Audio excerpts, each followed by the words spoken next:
So greetings. I am Lisa Kimball. This is Tricia Lyons. We will do a little introduction with some more detail in just a moment, but I want to just take the few seconds I have to say it is an enormous honor to be at the podium. I told Tricia this morning, I'm more nervous, I told several of you this too, I'm more nervous about speaking here than I probably have been when I spoke to the House of Bishops and other places that should be really scary. Many, if not all of you, could be right here. And we're very cognizant of that. It's a privilege to be speaking to our guild, to be speaking to our community. And we hope that what we hold up is inspirational, is inviting, is challenging, is reinforcing. Please be honest with us afterwards and in the hallways. Maybe we can critique and improve what we're doing the next couple of days. But we're just very, very excited to be with you. So, oh, that would be helpful. We can just share. So we are really thrilled. And it was an honor when the board turned to us and asked us to do this together. So once she's wired. I am wired, don't worry about that. So I am a cradle Episcopalian. I am a little late to the Episcopal Party. I am born in let's say, the denomination called the Irish Catholic Church. So as a result, I grew up realizing increasingly, reluctantly, that I am an official WASP. And most of my dead relatives would roll in the grave if they knew I had joined that hive. I was baptized under the 1928 Book of Common Prayer. I grew up in a church with no women clergy, and a church that I have never known not to be in transition or struggle around theological, liturgical, and other matters social.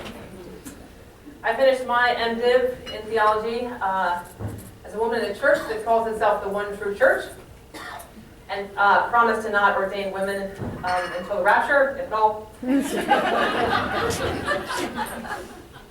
And I have only known what you call the new prayer book. And I spent 25 years in congregations, working with summer camps, working with diocesan staff, working also with national church ministries in very volunteer, somewhat part-time paid, somewhat more generously part-time paid, and ultimately in full-time paid positions. And I've never worked at an Episcopal parish. I've only worked in Catholic parishes, but I've spent the last 15 years teaching and coaching in Episcopal schools. And I have a PhD from a public university looking in on the church. And I have a doctorate of ministry from a seminary looking from the church out on the world. And I still prefer reading a paper newspaper. But I am one of the 4 members of the Easter People podcast, so I can kind of cross that bridge. And I love recycling Lisa's newspapers while I read the news on my iPhone. And I love green vegetables. And I love green M&Ms. And I spent my life growing up until I was in college outside of the U.S. I had never been on an airplane until I was 18. So I hit college and then graduate school at the height of what we would call postmodernism or post-colonial thinking, and found myself very at home in that sea. So Tricia has to remind me often that, in fact, there are limits to the, all things are relative philosophy, and she has helped me understand deeply that things like the UN, the understanding of the Charter for Human Rights, and the Nuremberg trials would probably never have come about had there not been convictions that were more orderly and systematic than those with which I was formed. And my entire formal education is grounded in modernist natural law philosophy. And Lisa has shown me that modernist thinking has also been used to justify slavery, colonization, rejection of science, and institutional racism. And we live together. And we are married as of March this year. And you are going to share, we hope, with us in the next 3 sessions in our breakfast, lunch, and dinner table conversations. We do have some rules, though. It's very hard to get a word in edgewise in our conversations.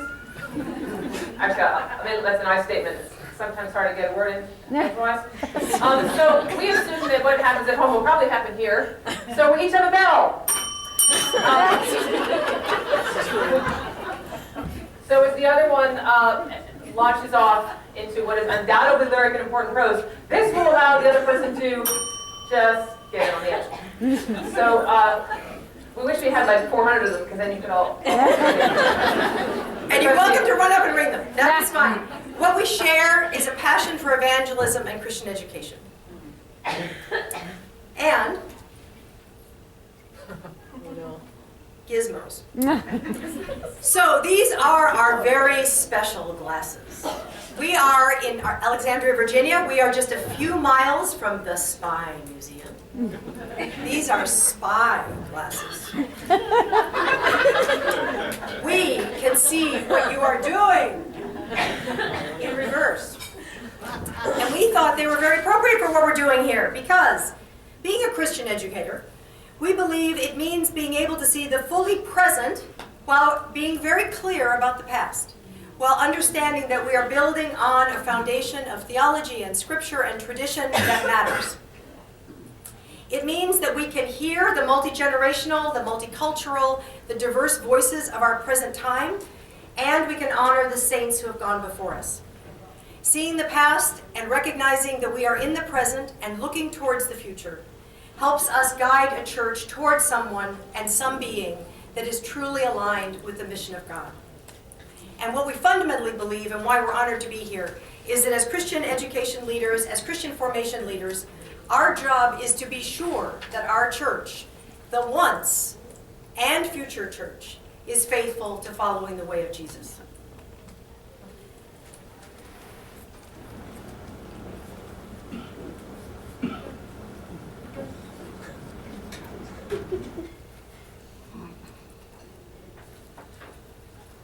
I'm going to start out talking about a board game for a minute here.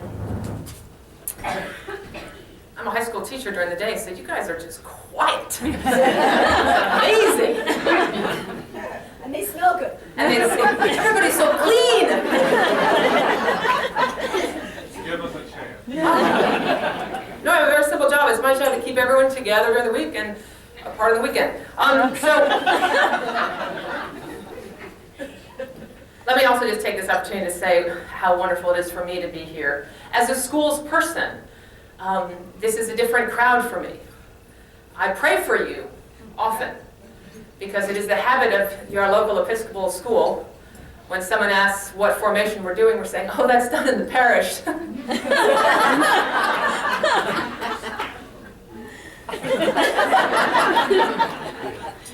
So it's nice to meet the promises that I'm making. But it's humbling, because I get to grade, and they have to show up. They don't have to show up for you. And they do. And that's an experiment I've never even experienced. And their parents are paying for them to be there. Talk about having everyone on board. So it is an honor to be a room full of people who gather people around the gospel because of who you are and how you preach the gospel. You don't have the levers that I do, and it's humbling. Humbling. I also want to say that it's very funny to look on the cover of the handout there, and our two faces are up there, as if this is some kind of 50-50 show. That's what I call marrying up. I've been an Episcopalian for a few years now, and for half of that time, my chief mentor in the Episcopal faith has been Lisa Kimball. Can you imagine that? 24-hour access? What's a province? Can your bishops like kick butt, you know, and stuff? Who's in charge here? I honestly would have become an Episcopalian without Lisa Kimball, but I certainly would not be the one here today. So, okay, let's get to business here. Monopoly. Let's just talk about this board game for a second. This board game is going through a lot. And I want you to just think for a second about the challenge of the people who started this board game in 1938. Ask yourself if you ever played it. Were you the banker? This is the earliest form of diagnosis for ADHD, though. If you were the 5-year-old that hated this game, you even saw it coming and you got upset.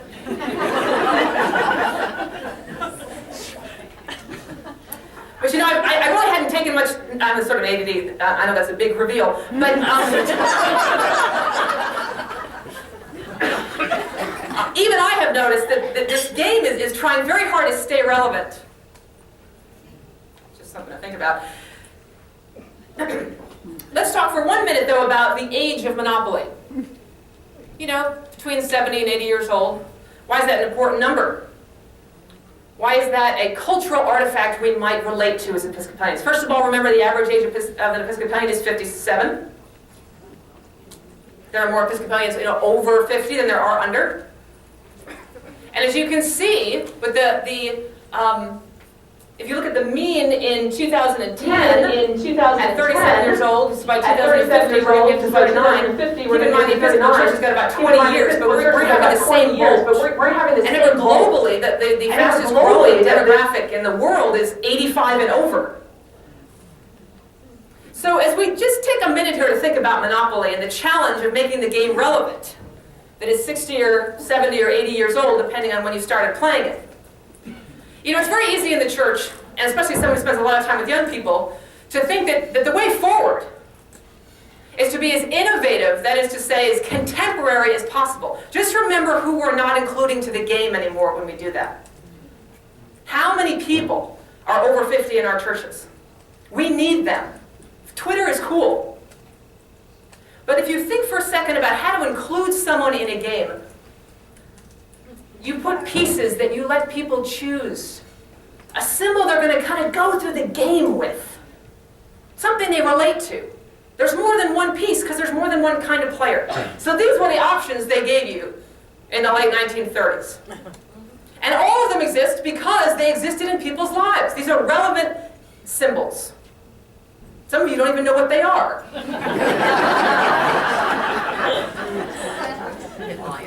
20% of the Episcopal Church used them.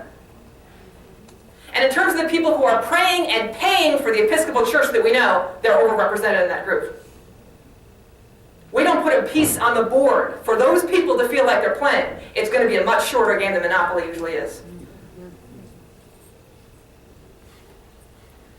So look at those pieces. That's an iron. And this is not a porous Starbucks cup upside down. That is a thimble. Thank you. And I use one. Of course, Sue Vaughn uses one. Okay,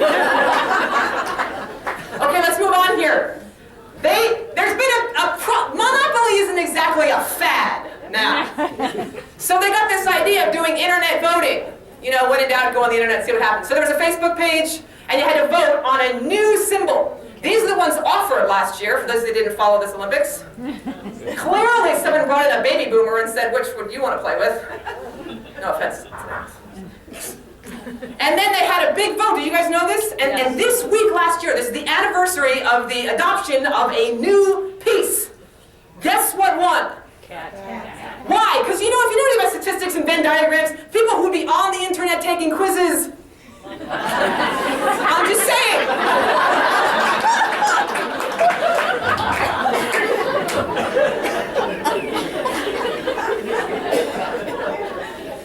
The iron got the boot. Which is also intuitive. Who likes ironing? Nobody. So no votes for that. The opportunity to kick this thing out of the symbol system is a wish, not an idea. The cat wins. Big surprises. The newest version of Monopoly, this is my favorite. This is post-recession. This is the new Monopoly. Electronic banking, because that's the lesson of the recession. But anyway. It comes with credit cards, people. There is no banker anymore. We at least figured out they were part of the problem. So there's no banker. There is a handheld debit thing that actually keeps track of everybody, so you who used to cheat know. This is Monopoly right now. There are new pieces.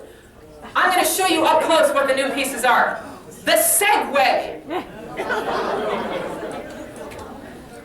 box of Altoids? Now, my theory here is that games tell us a lot about ourselves, so okay, getting around awkwardly, but ostensibly, very American, Altoids. I don't know, okay. That's a personal question. Space shuttle. Already been retired since this came out 2 years ago. See, when you decide you're going to chase the Joneses, be careful. This is already outdated. A baseball cap. A big screen TV.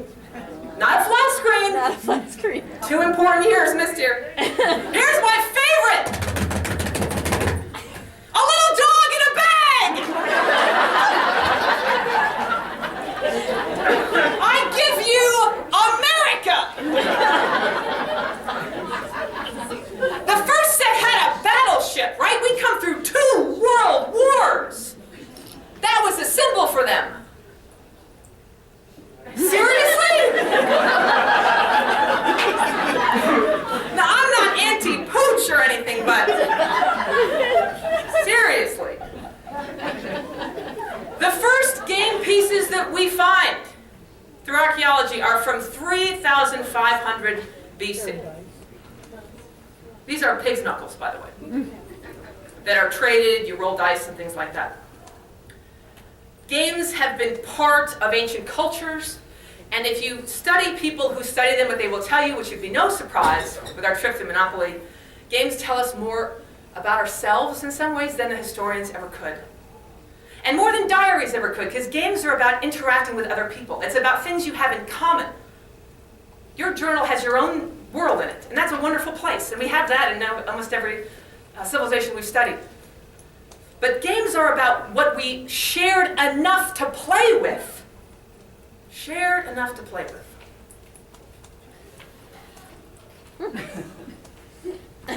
So I was in CVS, and Lisa, who reads and listens to NPR and everything else, tells me something at some point about cancer and deodorant and antiperspirant. You know what I'm talking about? You're supposed to have one, not the other. So I'm walking around trying to find one without the other. It turns out one is for men and one is for women. Men don't use the thing that we, what is it? I use it. Something like that.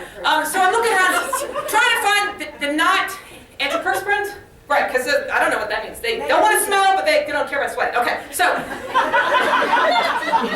reading labels, trying to do the right thing, and for those of you who wonder whether or not we live in a society that has, and we're going to talk about this, an epic gaming understanding, my friends, let me read to you Old Spice. Can you read what that says? Let me read to you. Yeah. Contains odor-fighting atomic robots that shoot lasers at your stench monsters and replaces them with fresh, clean, masculine scent elves. That's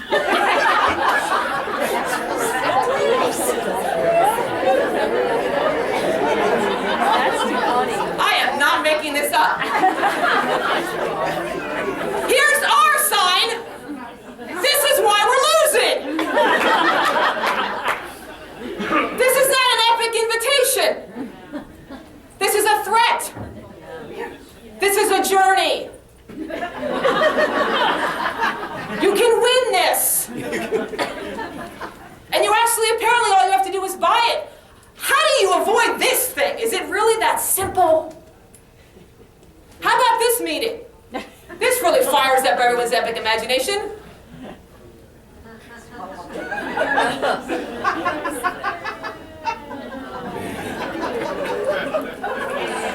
We gotta work on this epic storytelling thing.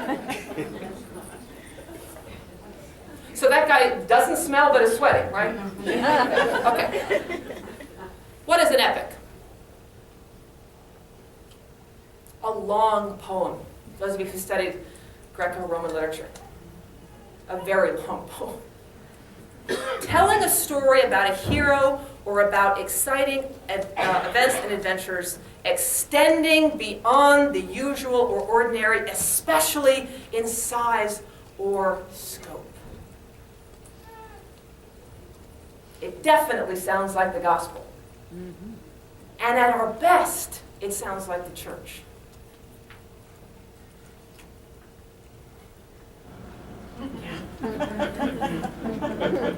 What Lisa and I believe in our hearts is that as human beings, we are wired for epic curiosity and invitation. But of course we are. If that's the nature of the gospel, if you're God, and you want people to find freedom and love and redemption, and you don't want to fix the game before it begins, you create something that's irresistible, and then you stack the deck and you wire them for the irresistible. Here's a quotation. God has made everything suitable for its time. Moreover, God has put a sense of past and future into their minds, yet they cannot find out what God has done from the beginning to the end. Some of you might know the more traditional language here. God has written eternity on their hearts. We are wired for epic adventure. The Old Spice people have figured it out. Before I pass this over to Lisa, I want to just say that we're not, as a church, new to this idea that we have the gospel, but we need to employ epic narratives. For those of you that studied a little American religious history, you'll do well on Jeopardy to know that the most commonly published Bible in the Sola Scriptura, we're so in on this theology, we're going to leave England and go die in large groups in the New World to say that we believe Sola Scriptura. But the most commonly published, owned, and read book in the colonies for 300 years was not the Bible. That was a sacred book. You had one, what everyone had. And in the average colonial home, you had two for every one version of the Bible, a book called The Pilgrim's Progress, the most published book in the colonies. And what was The Pilgrim's Progress? I don't even want to go out and buy it. It's long, 2 parts. John Bunyan, written in 1675. It is his allegory of Christian. And he's got friends like faithful. You know these phrases, if you're a VeggieTale person, there's like the slough of despond. It's a very didactic, it's like flossing for 3 hours. But I bet this was like the cutting edge in the day. But think about that for a second. Think about your mythology about just the Bible in our own religious history for 300 years and everything people were swearing on it and doing for it and bleeding for it. And yet what they were doing with their kids was reading a story about the Scripture, to invite them, to give them examples, to make them be the hero, to cheer for Christian, to cheer against people who are against Christian, to cheer for the virtues that are never mentioned in the Bible. Remember, there's just some important words left out of the Bible, like Trinity.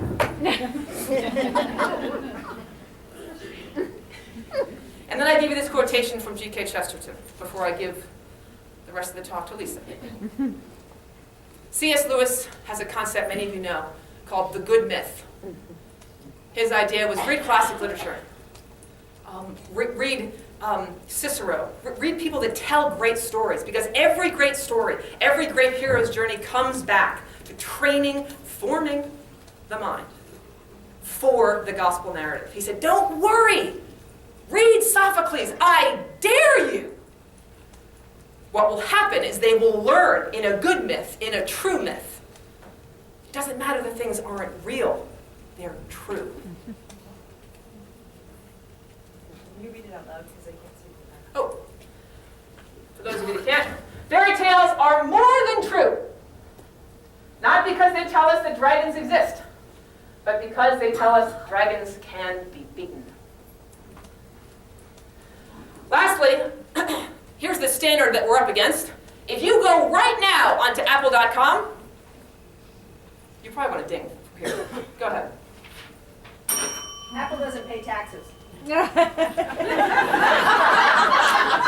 Just saying. Yeah. I'm an Apple person. Yeah, we're an Apple household. But this was a very upsetting story that you read in your newspaper. And I have to say, it was a downer. Last year, 0 corporate taxes. Just something for the conscience to think about. Anyway, but if you go on apple.com, did you know this? This is on there right now. What will your verse be? You can go on your phone right now. They have a whole campaign right now based on you finding your role, and Apple products are going to help you do that. But you contributing a verse. And what I'm going to show you now is their promotion, their most recent, if you're on the page.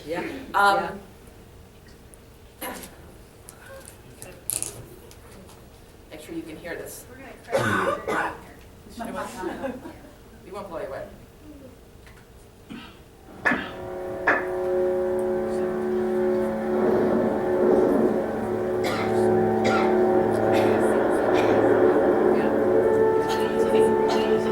We don't read in light poetry because it's cute. We write poetry because it's a human race. A human race filled with passion. Medicine, law, business, engineering pursuits are necessary to sustain life. But poetry, beauty, romance, love. These are what we stay alive for.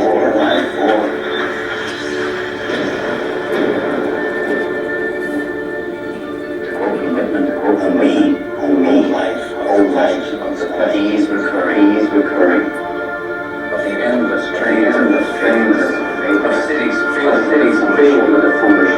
What good it means, oh my, answer, you are here, life exists, identity.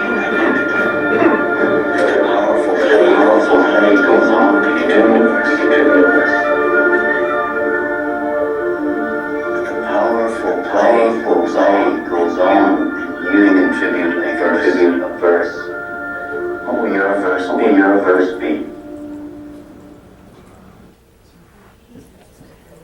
Powerful invitation. And if we follow it, where do we end up? Perhaps with an iPad? Perhaps with a community of people who are creative and artistic? But do we really end up in the heart of God? Do we really end up where we are called to be as men, women, children, created in the image of God? It's powerful, but our epic mission is better. Our ads suck. But our invitation is life-changing. We have a biblical tradition that is rich in imagery, rich in epic adventure. And we need to tap into it, and those of us in Christian formation probably know more about this than other people in our churches. We have scriptures that tell us, in the beginning was the Word, and the Word was with God, and the Word was God. And the Word became flesh and lived among us. I am the Alpha and the Omega. Behold, I am making all things new. Do you not know that my Father's house has many rooms? He will come again in glory, and his kingdom will leave no end. Christ has died, Christ is risen, and Christ will come again. Our challenge is to make the quest of following the way of Jesus as inviting and heroic as all of the other adventures of human time. It's to make the following of Jesus better than the world of Warcraft, which has more players online around the world than any other massive multiplayer online game. It's to make it better than Harry Potter, better than anything we ever read as children, better than the Lord of the Rings, better than the Old Spice commercial. It's even to make it better in our everyday, ordinary lives than Facebook challenges, the latest game, the latest 15 books that I've read, or their brilliant move to move our walls to timelines. Their notion that we want to build a narrative, that we want to have a story, that we want to be people who have meaning and are making meaning. We have meaning as people of God. We have this incredible story. What are we doing that can come up against and beside these other wonderful stories, these wonderful epic adventures, and assure us that we are in fact making progress toward an ultimate end that is transformative, life-giving, and called the resurrection? What's really wonderful is that there is good news. We've heard lots of us for years, decline. Lots of statistics, all of them real, many of them doomy. But you know what? There are good things. There is a new book out called Families in Faith by a very Scandinavian American dude whose name is Vern Bengtsson. not from Minnesota. And he has conducted, with a research team for 40 years, the longest longitudinal study of families passing on religious faith. It's a serious academic study, and out of it has come some very straightforward truth, some measurable data that is congruent with anything people in this room would say and know. What he's saying, which is encouraging to us, is that despite all of the gloom and doom, families are actually doing a darn good job of passing on a moral compass to their children. Families are actually doing a very good job of their primary task, which is to create young people who are growing up into stable and resilient adults. What we're not doing such a good job on is denominational identity, but we're doing a pretty good job of basic religious instruction, basic religious patterning. That children are far more likely to stay within their parents' religious fold or a religious fold, as in non-religious, than they are to step out of it to a completely different tradition. Parents have much more influence than they ever imagine or think about the religious formation of their children. Fervent faith, however, no matter how zealous one parent's faith is, cannot make up for a distant parent. So when we have situations where young people are growing up in households with absent parents, absent father, absent mother, or no biological parents, or no adoptive parents who are committed to their rearing, that loss of relationship is more costly to the passing on of faith than anything that we in the church can make up for. So we need to look at the question of how we support households, how we support the living community that is nurturing young people in their everyday lives. He also found that allowing children religious choice can actually encourage religious continuity. That the freedom to understand that religion matters and to make your own choices within the spectrum of religious tradition is life-giving. It's not to not talk about religion. It's not to not practice religion. It's to practice it faithfully and honor the children and honor their questions. Godly play and other forms like catechesis of the Good Shepherd teach us that all the time. Children ask meaningful questions. And if we take them seriously and let them journey with God, with the soul leading, they will come to places where they in fact come to religious commitment of their own. He also talks in this research about how clear it is that we cannot forget grandparents. Grandparents and elders, godparents, the generation ahead, are people who form faith in our children and in our young adults. So as mobile as our society is, as independent as we want to be, as much as the media tells us that the epic journey is something we do alone, what actually forms us in meaningful life and relationship is an interconnected web of family.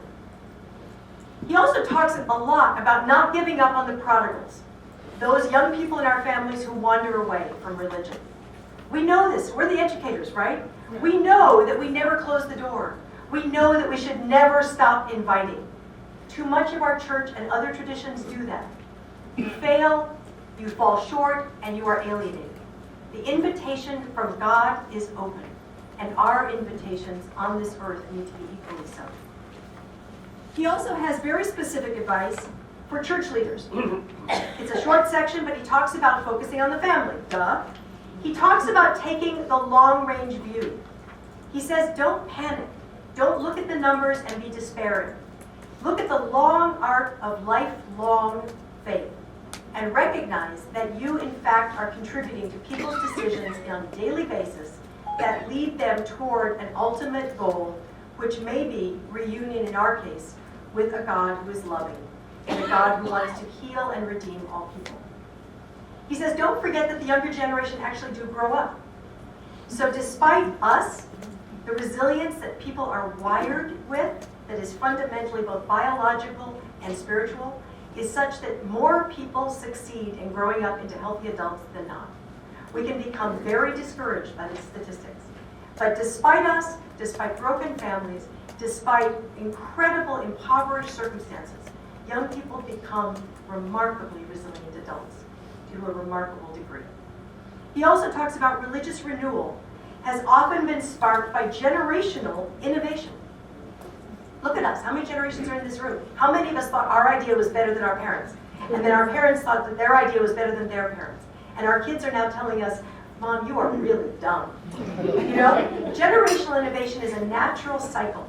But what's so incredibly important in our day-to-day, with all of the mass-mediated communication, with digitally networked systems, with hyper-vigilant attention to all that's happening in the world, we really do have young people who can lead. We have younger people who understand God in ways that we might not have noticed when the dominant culture of our time was Christianity.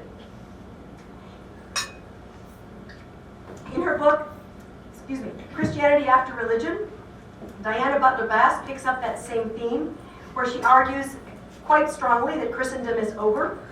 Many of us would know that, we've lived that, we understand that. Her definition of Christendom is basically that period when Christian faith was in fact the dominant religion and political power of the Western world. She talks about the times that there are still some remote images of this, but the times when there were no stores or movie theaters or soccer leagues open on Sundays. The dominant culture reinforced participation in the Christian church. That world and that framework of understanding is largely gone. There are parts of our country where it can be found. And there are a few vestiges, such as sales tax exemptions for nonprofits, for churches in most of our states. Pockets where politicians are expected to be Christian in name in order to be elected. And there are a few other hints here and there.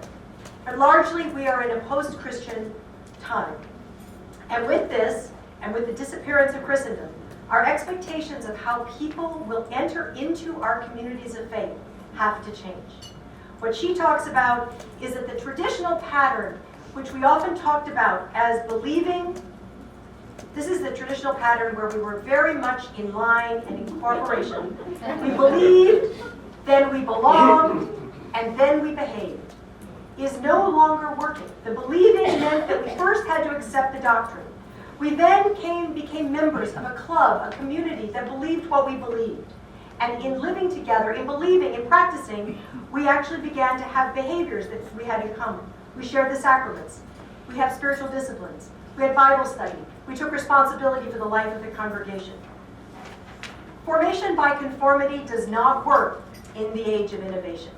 Formation, the way I did it, and the way my mother did it, and the way my mother's mother did it, is not enough for children that I bring into this world. So we need to pay attention.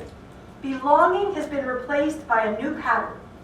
It has been replaced by the pattern of behaving first, belonging second, and then believing if and only if what we find is that what we have belonged to actually makes a difference. This is a cartoon, and the bottom says, "We just haven't been flapping them hard enough." We are in a time when people are exploring the Christian faith by testing out the practices of our faith. They're discovering new possibilities rooted in our rich tradition. So the driving question for people today of many ages, not just young people, is not, is it true? It's, does it work? Does this stuff you're saying about Jesus actually make a difference? How is it like a spell? How is it going to actually make my life better? How is it actually going to make me a healthier person? Give me more friends? Find me someone to fall in love with? Why is it going to matter? How is it going to help me get a better job? How is it going to make the world a better place? Why are they killing each other in horrible numbers in parts of Africa? What is China? What is this going to do for us?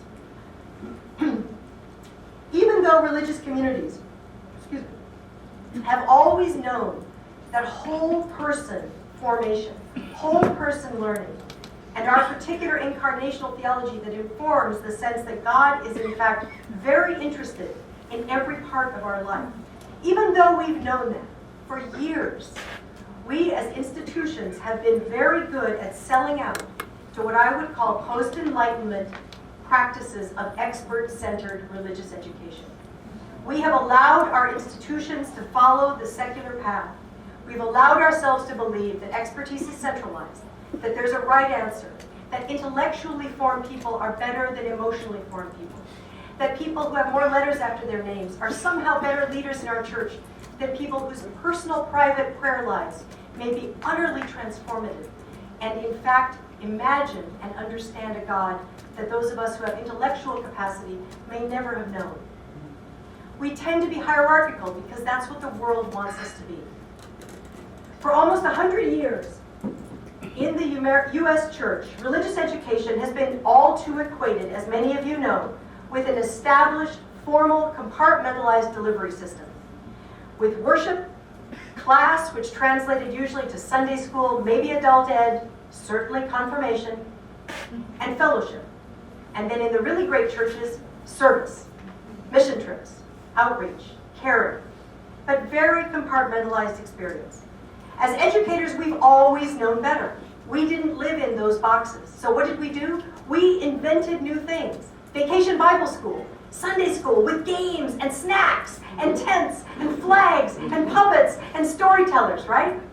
Summer camp, where Christian life could be lived in community, in the messy, everyday way of waking up together and living out the day and canoeing and swimming and praying and asking questions and eating kind of average food and thinking it was awesome and keeping going and sneaking out and getting and doing things at the boys' cabins when we shouldn't and all of that good stuff, and then sitting in your cabin with your counselor and saying, where was God in all that, right? We've known about whole person learning. We've known that we had to try to convince our vestries and our leadership committees to pray before they met, maybe to read the Bible, maybe to do Lectio Divina. We've invited people, encouraged people to go on retreats. We've talked about spiritual direction. We have encouraged people to find spiritual companions.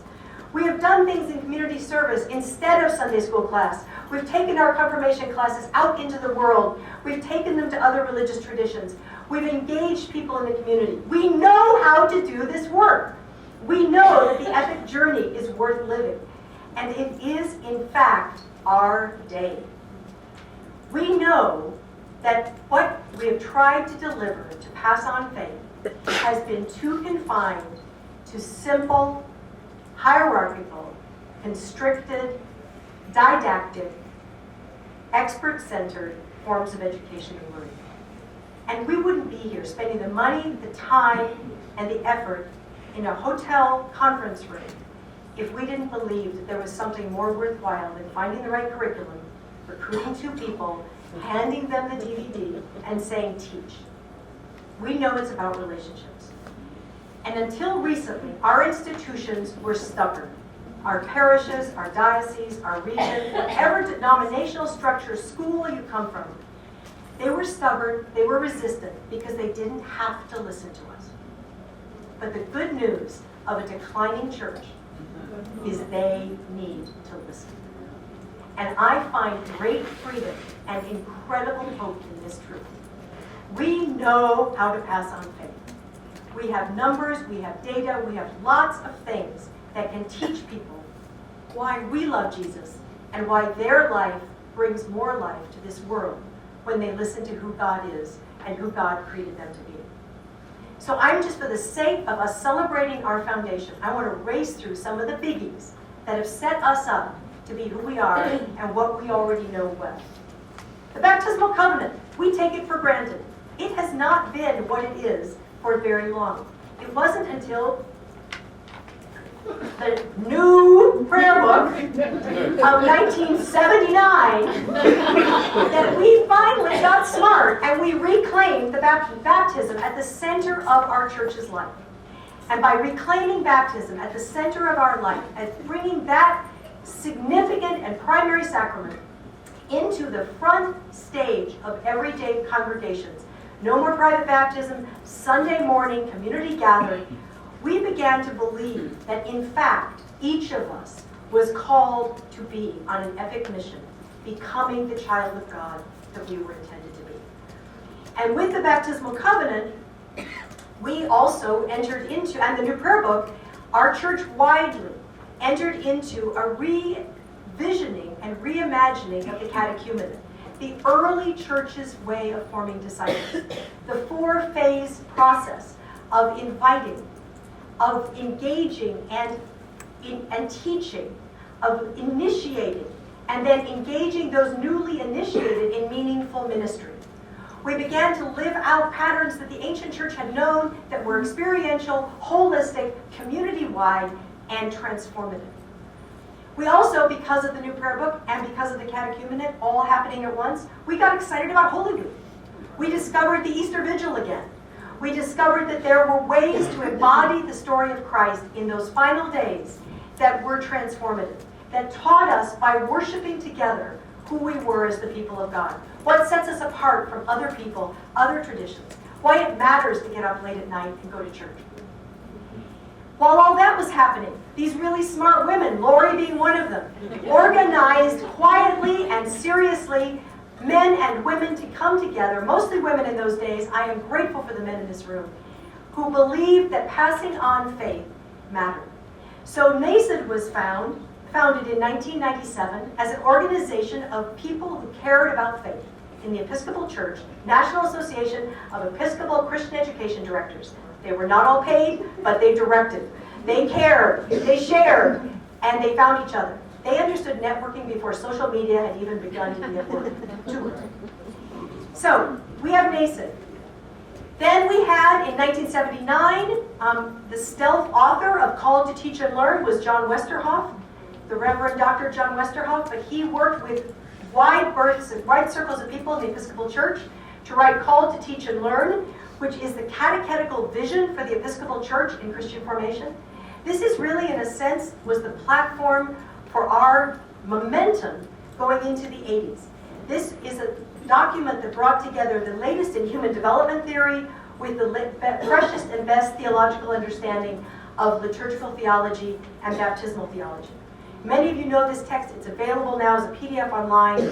It's worth reading. The developmental stuff's a little outdated, but the theology is sound. That led to a lot of other things. That led to staffing structures at what was then called the Episcopal Church Center. It led to an expansion of staffing in children's ministry, youth ministry, young adult ministry, campus ministry. That led groups of people in dioceses to begin to say, how do we put formation first? The Children's Charter was born out of the work of 22 dioceses that together began shaping what we as a church needed to say about children. Not just about forming faith, but about justice and children. About connecting our care for children in our families and our congregations to our neighborhoods, to the world. This charter changed the way our bishops, our clergy, and our lay people understood their responsibility for children and understood their vows and the vows and promises that they witnessed at baptism. Those of you that you may have heard this, but the Organization of Catholic Bishops in this country about 3 years ago started saying that one of the things they're working on right now, and actually mentioned the Episcopal Church, this is huge, people, was that part of trying to regain the trust of the faithful in the Catholic Church was that the Catholic Church in America would write a charter for children.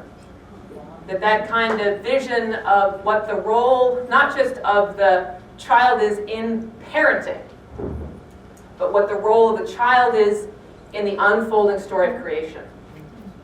And I almost dropped the paper that she's getting. To have it said that there are Catholic bishops that were saying the Episcopal Church has a charter for children, and there are other denominations that have it. We have never thought out of a reaction to a crisis about this question. We have never said, what is the role of a child in the kingdom of God? And what would it be like to create ministry and ecclesiology out of that? Rather than look at your ecclesiology, they could be altar kids and write a job description. Let their vocation, let ecclesiology flow from charter, not charter flow from ecclesiology. So thank you to those of you in the room who were part of that initiative. That was then adopted, the Children's Charter, in 1997 by our General Convention. And that good work is what I believe encouraged other areas of formation to create new and wonderfully imaginative resources. So that led to things like Awake My Soul and Authority of Generations, resources that helped us to listen more deeply, to notice the work of the Spirit in one another's lives, and to commend each other for the hard and important work of the epic journey of believing in God. That passion and that excitement grew. A standing commission for formation was born in the Episcopal Church And the offices continued to restructure and restructure and reorganize and upsize and downsize, but the men and women who served in them were deeply, deeply faithful. And then we come to what many of you know as the Lifelong Charter for Christian Formation. This was born through this process and then adopted by General Convention in 2009. And just like the early years of the Children's Charter, its focus was to provide goals and accountability for every congregation and diocese in the work of formation. But remember, our church wasn't convinced we were dying yet. So these resources were out there. They were adopted enthusiastically by some and sort of acknowledged and appreciated by others. Not unlike acknowledging and appreciating the Sunday school downstairs.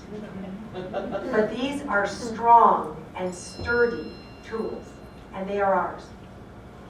And most recently, our presiding bishop has continued to engage the conversation of church mission with the 5 marks of mission.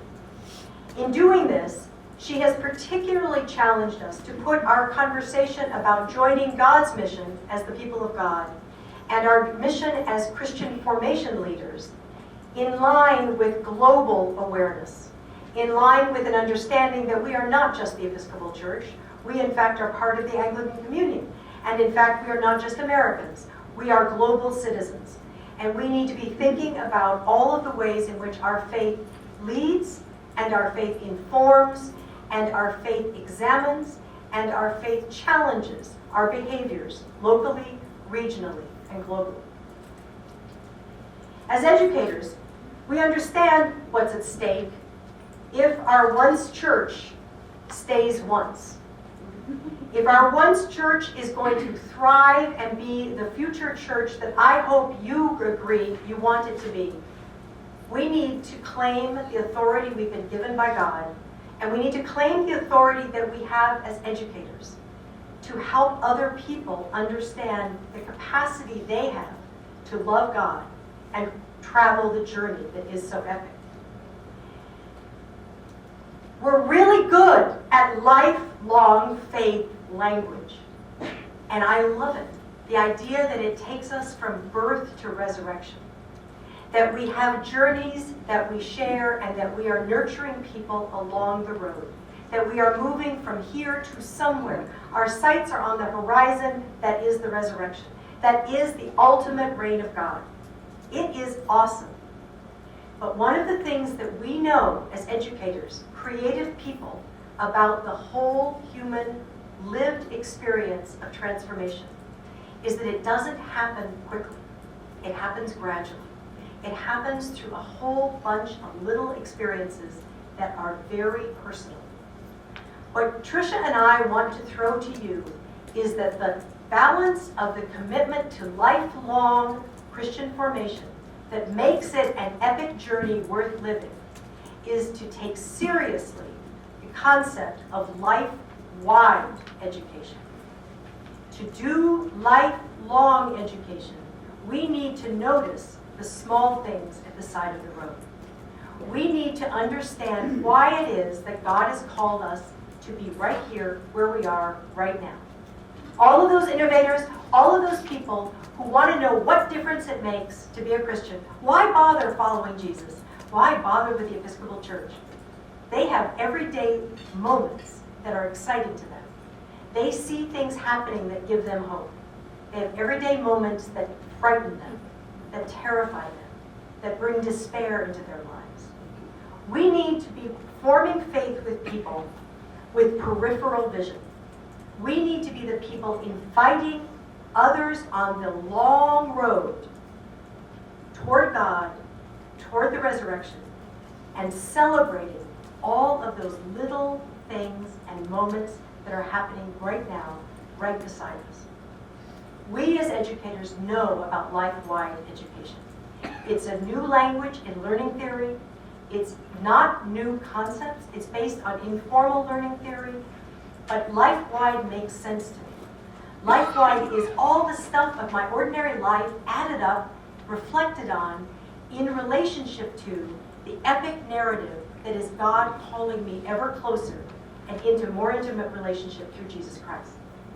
But if I can't add up the everyday stuff and put it in relationship with the linear long-term stuff, The long-term stuff is so removed, it is so remote, it is so delayed, it ain't worth my time.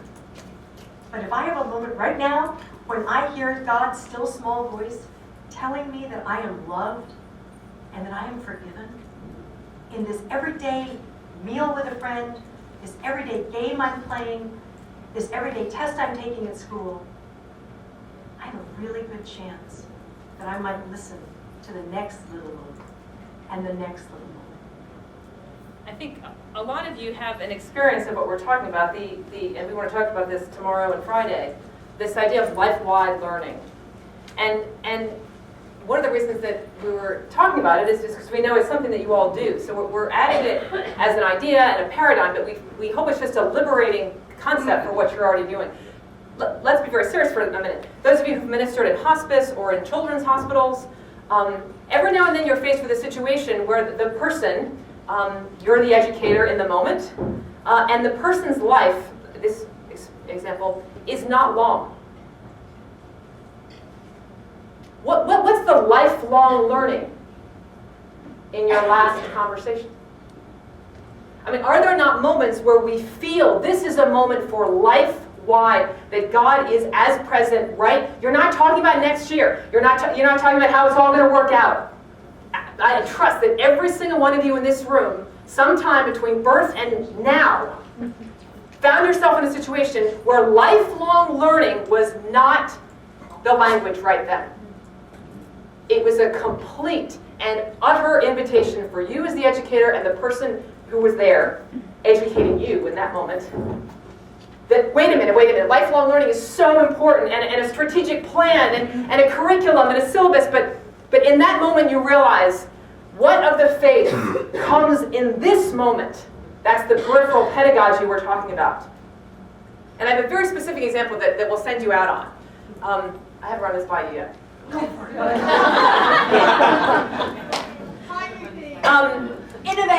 Innovate.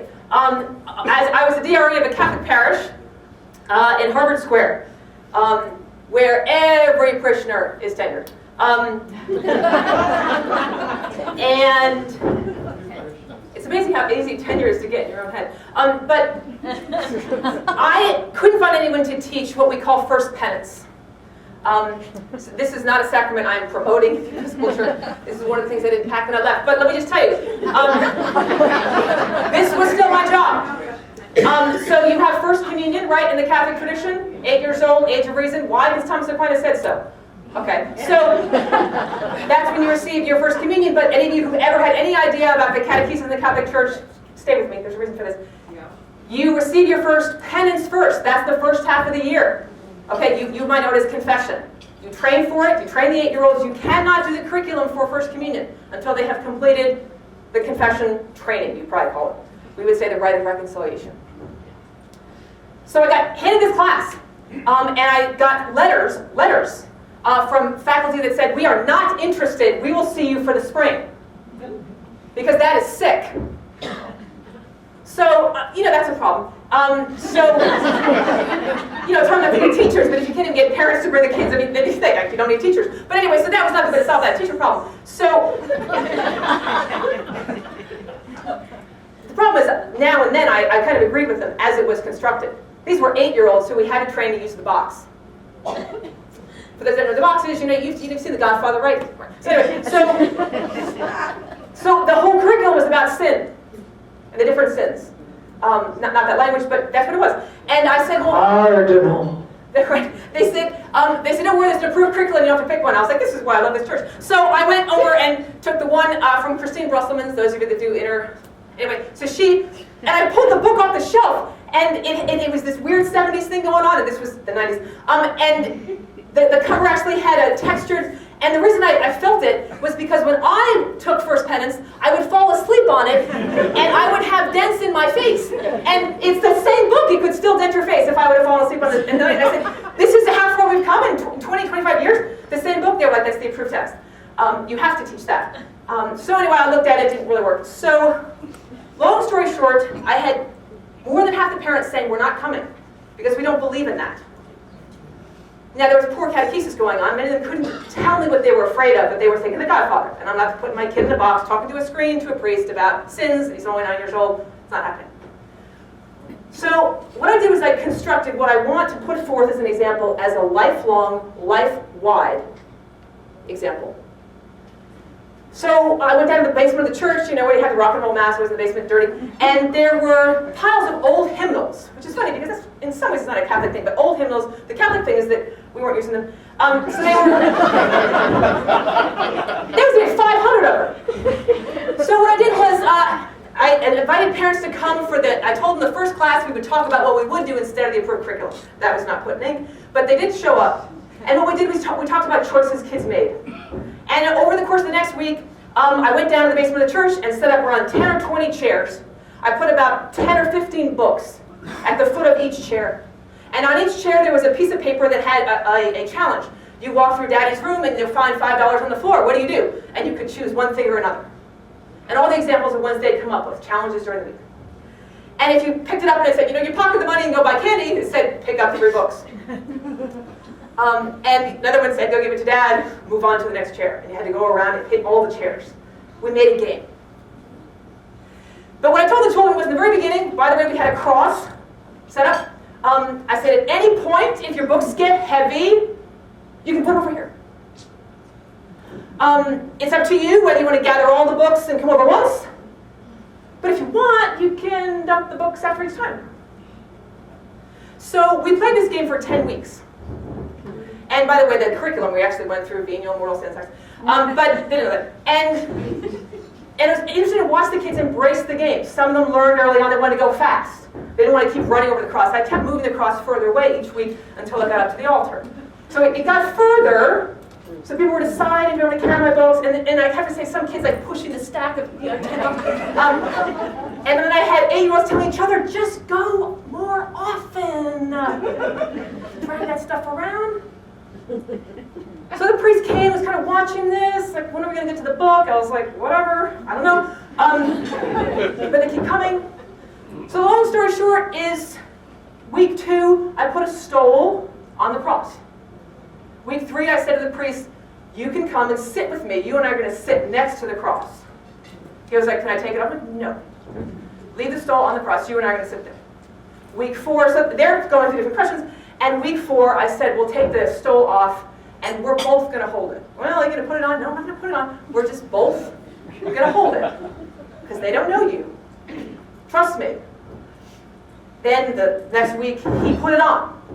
And you could come and tell him how you got the books, and the kids loved it. They came running over like, you would not believe how I got this book. And it was telling all stories. And then by the end of the week, we sort of moved that station, over to where the kids would make their first confession. And when we actually had that Sunday where we did this, we had visiting priests. That's what you always have to do when you have like a big thing like this. So they were all lined up. All the Jesuits who come over from Weston, their theological school, they were like, children.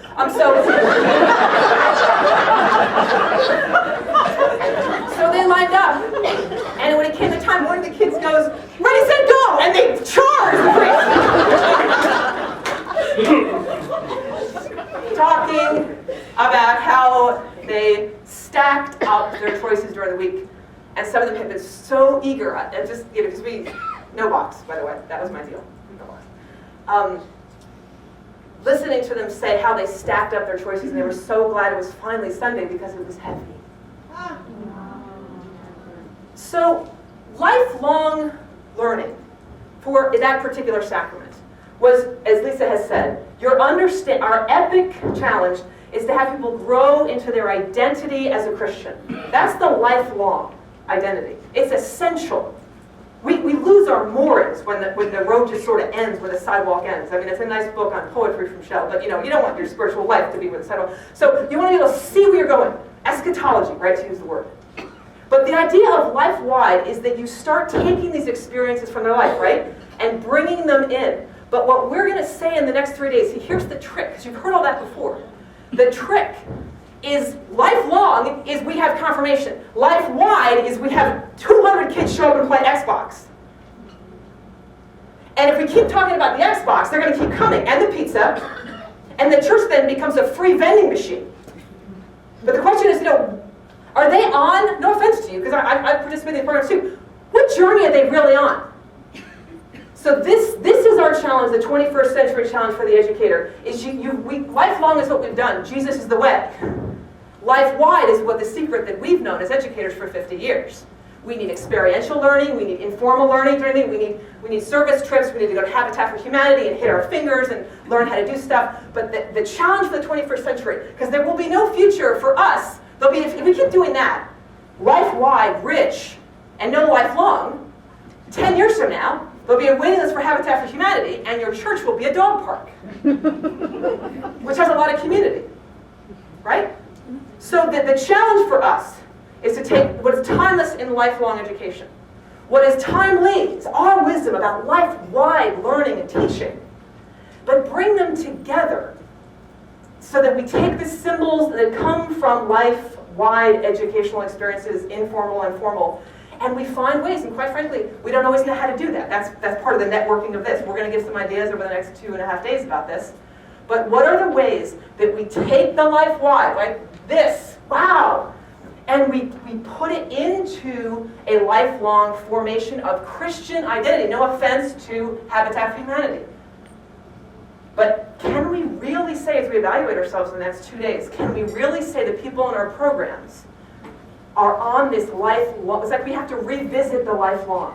Because the identity is key, as Lisa was mentioning in Bergson? Why about?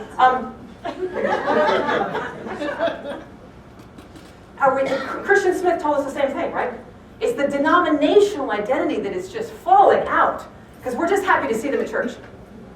We're just happy to see them at church. But the truth is that's going to be lifelong. If we don't link their life-wide to the specific Christian identity of lifelong, they will simply have lifelong, life-wide. Does that make sense? Whatever was the wide is what they'll have. And they'll give to the United Way forever and buy Girl Scout cookies forever or whatever it was that you served. By iPads. By iPads. So we have to sort of baptize, if you're thinking in Access, lifelong, life-wide, we have to find ways, and accountability, call it a serve whatever you want, of saying, actually we can get kids to this ski trip. We have a waiting list. But you know what I'm worried about 10 years from now? They're going to be skiing. Really well. Amen.